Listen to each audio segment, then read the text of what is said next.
Salut à tous, j'espère que tout le monde va bien. On se retrouve aujourd'hui pour la market update sur BTC, le Forex et le Gold. Donc BTC depuis hier il a pas fait grand chose, hein. Il est toujours dans cette espèce de range. Donc ce range, on voit bien hein, là, il y a une oblique qui tient le prix. Et pareil ici, donc vous pouvez le tracer comme ça. Et ceux qui l'ont tracé comme ça vont voir un breakout ici. Non, je pense pas que ce soit la meilleure façon de tracer son range. Oblique. Moi je pense qu'on a trouvé notre high au niveau du N-Poke rouge. Et juste après avoir trouvé ce high, on a fait un rebond ici. Donc pour moi, le low actuel du range il est là. Et vu qu'on est dans une 4, il serait possible que le marché fasse ça. Tac, tac, tac, tac, tac, tac, tac, tac, tac, tac, tac, tac, tac, tac, tac, tac. Et arrivé ici, au lieu de clôturer en dessous, on va juste faire une mèche. Et de là, on peut repartir. Parce que je pense qu'il faut prendre ce lot avant de repartir. Parce que vu qu'on est dans ce range là, et à un moment donné, on est bullish. Donc si on veut continuer à monter, il faut qu'on prenne la liquidité des boules.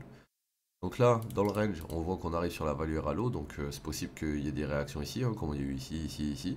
Le truc qu'il y a, c'est que, regarde au début, on descend, enfin on vient de la value RAI, on descend sur la value RA low, on monte sur la value RAI, on redescend sur la value RA low, et regarde depuis hier, on bloque sous le POC, sous le POC, sous le POC, au-dessus du POC, on repasse en dessous du POC, et on n'a pas touché la value RAI. Donc, quand vous êtes dans un range et qu'on fait des va-et-vient comme ça, et qu'à un moment donné on touche un côté et qu'on s'arrête sur le POC sans retourner sur le côté inverse, c'est qu'on va probablement drop ou pump dans le sens de là où on a bloqué. Donc là, si le POC il est au-dessus de nous, on va descendre. Si le POC aurait été en dessous, on serait monté. Ok les gars. Donc là pour le moment, je vois un range. Et ce range pour moi il sera fini quand on prendra ce lot. Si ce lot il est pris, tant mieux. S'il n'est pas pris qu'il repart direct, tant mieux aussi. Mais bon, le meilleur setup là pour moi il serait sous ce lot là. Ok les gars.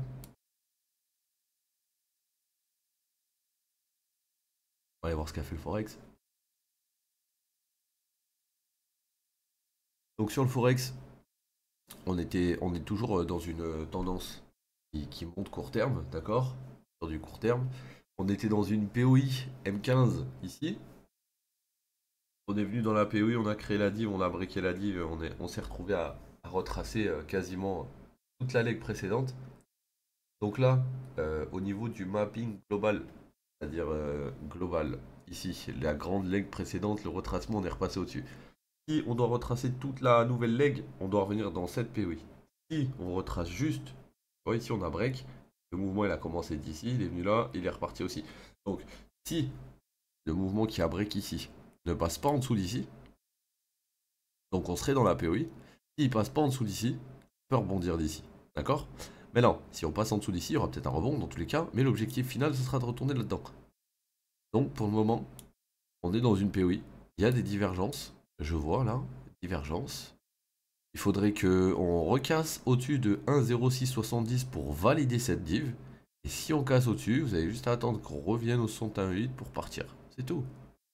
Là, plusieurs possibilités aussi sur lui. Ça va dépendre s'il casse cette zone ou pas. S'il casse pas cette zone, on peut repartir d'ici et aller refil toute la leg. S'il casse la zone, ça veut pas dire qu'on va descendre directement dans cette zone, mais ça veut dire une fois le rebond fait, on descendra pour aller prendre toutes les zones manquantes, tu vois. Ok? Donc à faire attention aujourd'hui aussi sur EURUSD en cas de rebond dans la POI. Alors le GBP c'est le même principe. On avait un high ici précédent.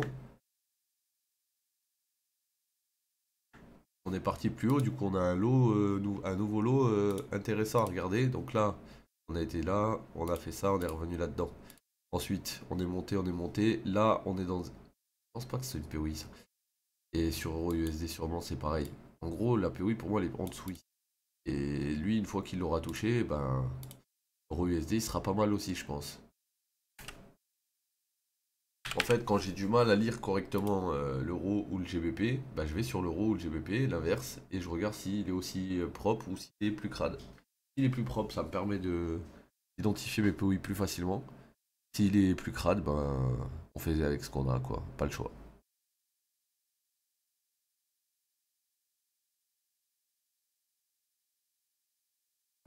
Donc, on a fait BTC, Euro USD, GBP USD, on va finir avec le gold. Donc le gold, les gars, attendez.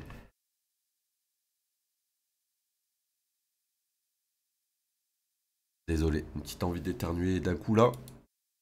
Donc les gars, pour le gold, tu vois, ça me demande en commentaire, est-ce que c'est probable qu'il redescende à 1980, à 19, à je sais plus combien, à 1880, etc. Les gars, j'ai pas de boule de cristal.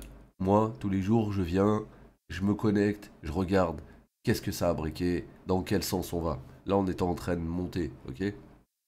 On est en train de monter. Là, il y a une première POI qui a été fill, on a eu ce rebond, il a fail, ok? Ça, c'était ton IDM.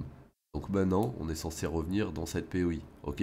Le truc qu'il y a, c'est que regarde bien la figure. On vient de casser l'IDM. Est-ce qu'on était dans une POI à gauche? On était dans un gros gap, donc c'est une POI. Donc si on était dans une POI, cet IDM se transforme en choche, ok? Donc s'il se transforme en choche, ça veut dire que 1, 2, 3, 1, 2, 3, et une fois qu'on a fait A, B, C, elle va revenir potentiellement là-dedans, voire plus bas. Donc, est-ce qu'on peut revenir à 1850, etc. Bien sûr. Le truc qu'il y a, c'est que je vais pas attendre qu'il revienne à 1850 pour long. Ou je vais pas attendre qu'il aille à 2000 pour le short. Je vais juste me connecter comme tous les jours, regarder, faire mon mapping, et une fois que mon mapping est fait, je vais prendre mes décisions. Mais pas le faire. Je vois pas le futur, quoi. Je sais pas quand est-ce qu'il reviendra à 1880. Bien gentil avec vos questions, les frères. Mais j'ai pas les réponses. Moi, ce que les réponses, les seules réponses que je peux potentiellement avoir, c'est en fonction de ce que je vois au jour le jour. Et là, de ce que je vois, c'est que j'ai une grosse liquidité dans cette zone au-dessus. Et donc, quand on va prendre cette zone, il faudra regarder pour short très attentivement. Tout simplement. Ok, les gars? Donc voilà. C'est la market update d'aujourd'hui. J'espère qu'elle vous aura aidé un petit peu. Je vous souhaite une bonne journée et je vous dis à demain. Ciao, l'équipe.